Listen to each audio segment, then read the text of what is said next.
সম্মানিত গাইস, এই যে দেখেন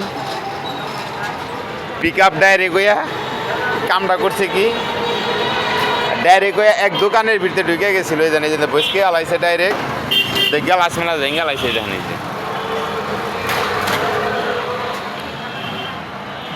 অবশ্যই আপনারা খেয়াল করে গাড়ি চালাবেন। আর পিক আপ যদি কোনো সময় ডিস্টার্ব দেয় তাহলে সাথে সাথে পিক আপ চেঞ্জ করে হালাইবেন। এটা ডাইরেক্ট হইয়া এক দোকানে ঢুকে গেছিলো। এই জানি যে ব্যাঙ্গা ভেঙে লয়েছে। এই জানি যে দেখছেন, এই যে বাইকি ভালো শাটারের সাইডে যে থাকে ক্যালাম থাকে, ওই যে শাটারের মাঝখানে যে একটা থাকে না, ওইটার মধ্যে লাগছে যায়। এটা নয় দোকানে ঢুকে গেত।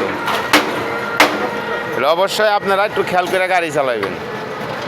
আর নতুন মানুষে কখনো গাড়ি দিবেন না। নতুন মানুষ কিন্তু গাড়ি চালানি বুঝে না। গাড়িতে ওইটাই মনে করে যে হেলিকপ্টার, পিক আপ দিলেই চলে। অবশ্যই ভালো থাকবেন, সুস্থ থাকবেন। আসসালামু আলাইকুম। সবাই সুরক্ষিত থাকবেন। ধন্যবাদ সবাইকে।